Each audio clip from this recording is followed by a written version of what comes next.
When we talked about a theme for the Jubilee, we talked about water and the way that it flows and our ability to flow with it, our ability to flow where it takes us, and our ability to flow together. If we moved into the future thinking that the original delivery methods and approaches that we've been doing all these years was going to be exactly the same, then we would be missing the mark. And we need to figure out how we move with the times and how we figure out what's right for the community and what the community needs. And when the community demonstrates that they need something a little bit different, we gotta be willing to move in that direction. I feel like an empowered community gets to make whatever choice is right for them, and that those choices should be really good opportunities in and of themselves. When people are not used to making choices for themselves, and when they're not confident to make those choices and know that it's going to be okay, they're not going to step forward. We've taken a stance and we've said that we're going to hold people's hands as long as they need us to hold their hands. And if it takes us holding their hand 100 times to step forward with them, and on that 101st time, when they finally step out on their own, well, they'll know for a fact that it's the right choice for them, and they'll start to build confidence in that. It might take longer, but it's absolutely worth it, and it's the only way that you can really, truly help people.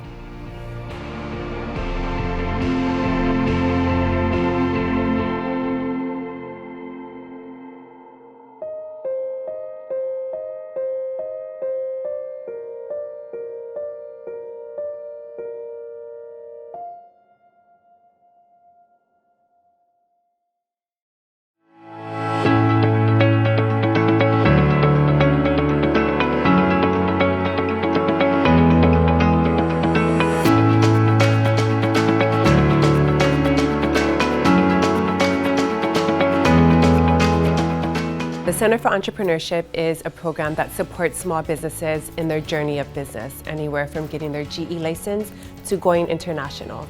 And so we're able to provide support through a variety of resources and services, which include workshops, business huis where they can connect with other businesses, business coaching where they can get one-on-one support and really take that time to navigate and press into their business to get the individual support catered to their unique individual needs. Yes. So we were finally able to open the Center for Entrepreneurship on March 31st, 2023. So now we have a physical space where businesses can come in, the community come in and get the support they need to start or grow their small business. So the Center for Entrepreneurship is able to support their journey in business. The grand opening was also a time to let the community know that we're here and we're open and be able to see the space and ask questions and find out about memberships. Through the Center for Entrepreneurship, we were able to establish a youth entrepreneurship program called OPO Ventures, and it's a space for the next generation of youth that are desiring to start their own business and grow their own business. The youth program will have a variety of activities to support youth that are desiring to create their own business. Different engaging activities like workshops, business huis for the youth to connect with, huaka'is that they can go on and learn from different entrepreneurs in the community that are thriving. And the center also provides a variety of resources to businesses based on what they need. And so we're able to provide event stipends that help to offset the event fees for different types of markets.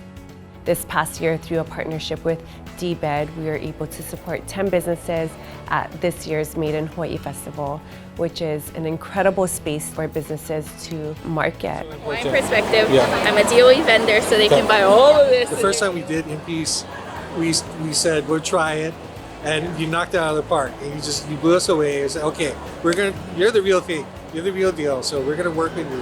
And I think each time we found that the companies were also taking initiative, right? And they're not just, oh, what do I do? They're really trying to figure it out. And so everybody's really trying to work together, and the whole idea is to be synergistic, right? Our goal is really just to amplify what we have. And again, we don't have the bandwidth to meet each company and support them so much along the way. So we work with you, we work with the we, everyone works together. Yeah. Really, it's about authenticity.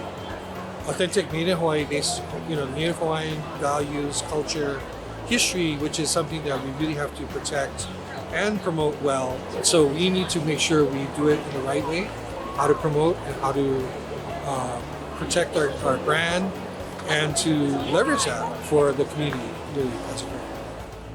I am so blessed to work in the Center for Entrepreneurship and be able to develop this space for families to learn and grow and thrive and just really live out their dreams and their passions, to be able to just support them in their journey. It's like everything to me. And I love the community.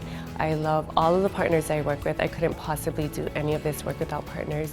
But to be able to support someone in their journey and watch them grow and thrive and learn. And I'm super thankful for the Center for Entrepreneurship is able to provide this space for the community, for businesses, to continue to thrive and elevate.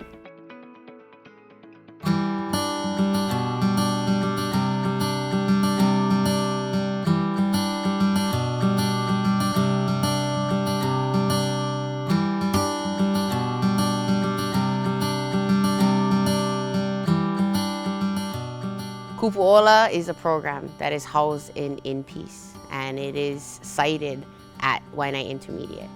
And Kupuola directly works with our science students to connect Hawaiian curriculum in the garden. Kupu means to grow, and in our garden, we not only grow food, but we also grow our minds of our students.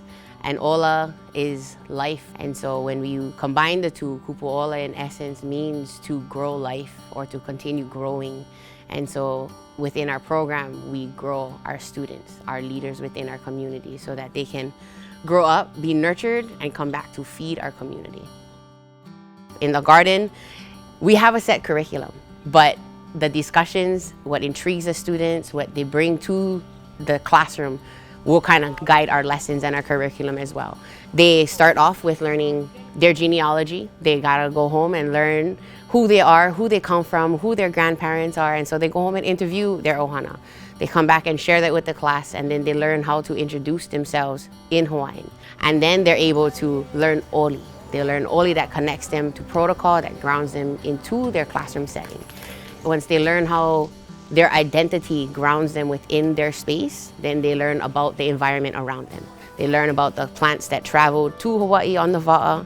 They learn how to identify plants and how they're useful to us, how we can eat them and how we can use them medicinally, as well as learning how to take care and nurture them so that food can be shared.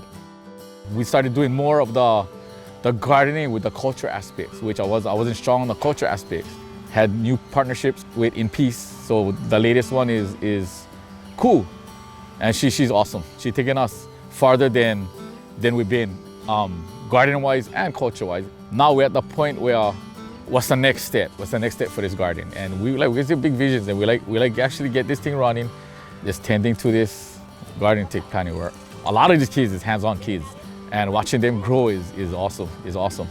We hope that by the time they leave us, they would definitely know where they value themselves within our community, within Waianae. And through that, they would know how to value themselves in their ohana and in their classrooms, so that their actions play into their leadership roles. But it depends on the mo'olelo that we're telling them now. Because if we're feeding their minds now to leave and not come back and forget about returning home to plant their seeds back home, they forget to come back, or they come back when it's too late. And so if we plant the seeds now, that they can definitely adventure out, learn all that you can, but don't forget to bring that back home. That's where we start to begin regrowing our forest in Waianae. That's where we begin planting our seeds for our ali'i in Waianae, so that our community can continue to grow the people that we need to make our community solid again.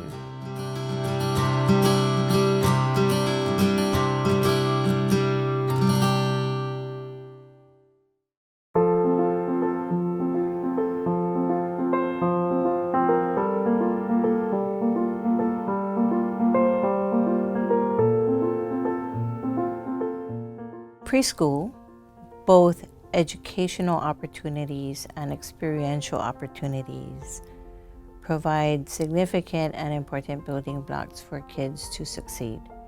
It provides opportunities for them to grow both in their mind and in their physical capacities.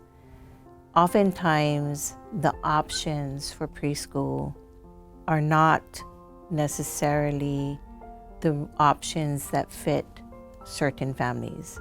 In today's conversations about preschool, family-child interactive learning preschools often get forgotten.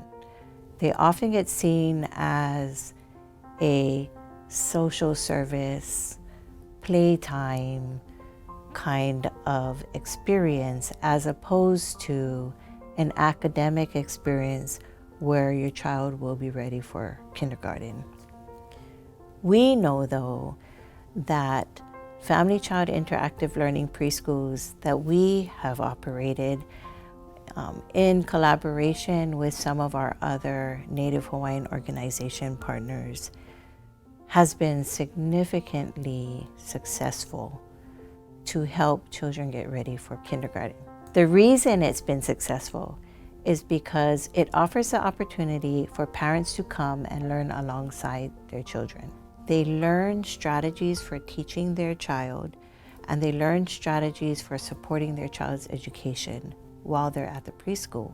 And so when the child leaves preschool and goes to kindergarten, they're not totally leaving our program, because the parent has learned the skills, and they've learned the strategies, and they've learned activities to help support their child that year, and the year after, and the year after that. When the kids are of age and graduate from high school, we have been able to contact approximately 80% of those families. And of the 80% of the parents, 100% of the kids have graduated on time in a community that has a 70% on-time graduation completion rate. As we move into the future of considering preschools as a regular service across the state, and as the government seeks to set up classrooms to provide that service to families, I believe that it's so important for them to consider multiple options and not just drop-off preschools. I would hope that families and individuals, advocates and partners in the community would encourage our legislators to look at diverse options and provide diverse options, and not assume that one size fits all.